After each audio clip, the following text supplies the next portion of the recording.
ಹರಿಯಾಣ ಮತ್ತು ಜಮ್ಮು ಕಾಶ್ಮೀರದಲ್ಲಿ ನಡೆದ ವಿಧಾನಸಭೆ ಚುನಾವಣೆಯ ಫಲಿತಾಂಶ ಹೊರಬಿದ್ದಿದೆ. ಹರಿಯಾಣದಲ್ಲಿ ಬಿಜೆಪಿ ಮೈತ್ರಿಕೂಟ ಮ್ಯಾಜಿಕ್ ನಂಬರ್ ದಾಟಿದ್ದು ಮೂರನೇ ಅವಧಿಗೆ ಸರ್ಕಾರ ರಚಿಸಲು ಮುಂದಾಗಿದೆ.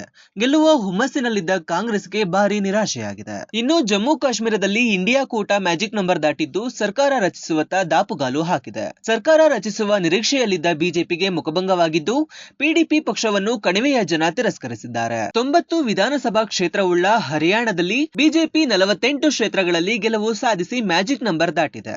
ಕಾಂಗ್ರೆಸ್ 37 ಸ್ಥಾನಗಳಲ್ಲಿ, ಇತರರು 5 ಸ್ಥಾನಗಳಲ್ಲಿ ಗೆಲುವು ಸಾಧಿಸಿದ್ದಾರೆ. ಕಳೆದ ಬಾರಿ ಬಿಜೆಪಿ ಈ ಕ್ಷೇತ್ರದಲ್ಲಿ 40 ಸ್ಥಾನದಲ್ಲಿ ಗೆಲುವು ಸಾಧಿಸಿತ್ತು. ಈ ಬಾರಿ 8 ಕ್ಷೇತ್ರಗಳನ್ನು ಹೆಚ್ಚುವರಿಯಾಗಿ ಗೆದ್ದಿದೆ. ಕಾಂಗ್ರೆಸ್ ಕಳೆದ ಬಾರಿ 31 ಸ್ಥಾನಗಳಲ್ಲಿ ಗೆಲುವು ಸಾಧಿಸಿತ್ತು. ಈ ಬಾರಿ 6 ಸ್ಥಾನಗಳನ್ನು ಹೆಚ್ಚಿಸಿಕೊಂಡು 37 ಸ್ಥಾನಗಳಲ್ಲಿ ಗೆಲುವು ದಾಖಲಿಸಿದೆ. ಜೆಜೆಪಿ ಪಕ್ಷ ಕಳೆದ ಬಾರಿ 10 ಕ್ಷೇತ್ರಗಳಲ್ಲಿ ಗೆಲುವು ಸಾಧಿಸಿತ್ತು. ಈ ಬಾರಿ ಖಾತೆ ತೆರೆಯಲು ವಿಫಲವಾಗಿದೆ. ಜಮ್ಮು ಕಾಶ್ಮೀರದಲ್ಲಿ ನ್ಯಾಷನಲ್ ಕಾನ್ಫರೆನ್ಸ್ ಪಕ್ಷ ಅತಿ ದೊಡ್ಡ ಪಕ್ಷವಾಗಿ ಹೊರಹೊಮ್ಮಿದ್ದು 42 ಸ್ಥಾನಗಳಲ್ಲಿ ಗೆಲುವು ಸಾಧಿಸಿದೆ. ಕಾಂಗ್ರೆಸ್ 6 ಸ್ಥಾನಗಳಲ್ಲಿ, ಸಿಪಿಐಎಂ 1 ಸ್ಥಾನದಲ್ಲಿ ಗೆಲುವು ಸಾಧಿಸಿವೆ. ಈ 3 ಪಕ್ಷಗಳು ಇಂಡಿಯಾ ಕೂಟದ ಭಾಗವಾಗಿದ್ದು ಮ್ಯಾಜಿಕ್ ನಂಬರ್ ದಾಟಿ ಸರ್ಕಾರ ರಚನೆಗೆ ಮುಂದಾಗಿವೆ. ಬಿಜೆಪಿ 29, ಪಿಡಿಪಿ 3 ಸ್ಥಾನದಲ್ಲಿ ಗೆಲುವು ಸಾಧಿಸಿದೆ. ಕಳೆದ ಬಾರಿಯ ಚುನಾವಣೆಗೆ ಹೋಲಿಸಿದರೆ ನ್ಯಾಷನಲ್ ಕಾನ್ಫರೆನ್ಸ್ ಪಕ್ಷ 27 ಸ್ಥಾನಗಳಲ್ಲಿ ತನ್ನ ಗೆಲುವನ್ನು ಹೆಚ್ಚಿಸಿಕೊಂಡಿದೆ. ಎನ್ಸಿ ಕಳೆದ ಬಾರಿ 15 ಸ್ಥಾನಗಳಲ್ಲಿ ಗೆಲುವು ಸಾಧಿಸಿತ್ತು. ಕಾಂಗ್ರೆಸ್ 6 ಸ್ಥಾನಗಳಲ್ಲಿ ಗೆದ್ದು 6 ಸ್ಥಾನಗಳನ್ನು ಕಳೆದುಕೊಂಡಿದೆ.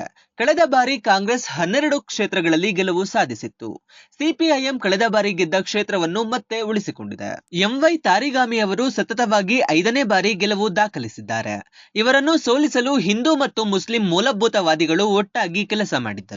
ಈ ಎಲ್ಲಾ ಶಕ್ತಿಗಳನ್ನು ಮತದಾರರು ಸೋಲಿಸಿದ್ದು ತಾರಿಗಾಮಿ ಅವರನ್ನು ಗೆಲ್ಲಿಸುವ ಮೂಲಕ ಜಾತ್ಯತೀತ ಶಕ್ತಿಯನ್ನು ಎತ್ತಿ ಹಿಡಿದಿದ್ದಾರೆ.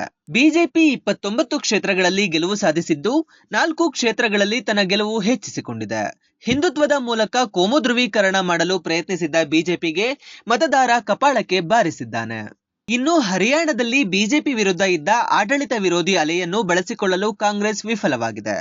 ಕಾಂಗ್ರೆಸ್ನ ಆಂತರಿಕ ಕಚ್ಚಾಟ, ರೈತ ಸಂಘಟನೆಗಳನ್ನು ವಿಶ್ವಾಸಕ್ಕೆ ತೆಗೆದುಕೊಳ್ಳದೇ ಇರುವುದು, ಎಎಪಿ ಜೊತೆ ಸೀಟು ಹೊಂದಾಣಿಕೆ ಮಾಡಿಕೊಳ್ಳದಿರುವುದು, ಹೂಡಾ ಎನ್ನುವ ಫ್ಯೂಡಲ್ ವ್ಯಕ್ತಿಯ ಹಿಂಬಾಲಕರಿಗೆ ಟಿಕೆಟ್ ನೀಡಿದ್ದು ಕಾಂಗ್ರೆಸ್ನ ಸೋಲಿಗೆ ಕಾರಣ ಎನ್ನಲಾಗಿದೆ.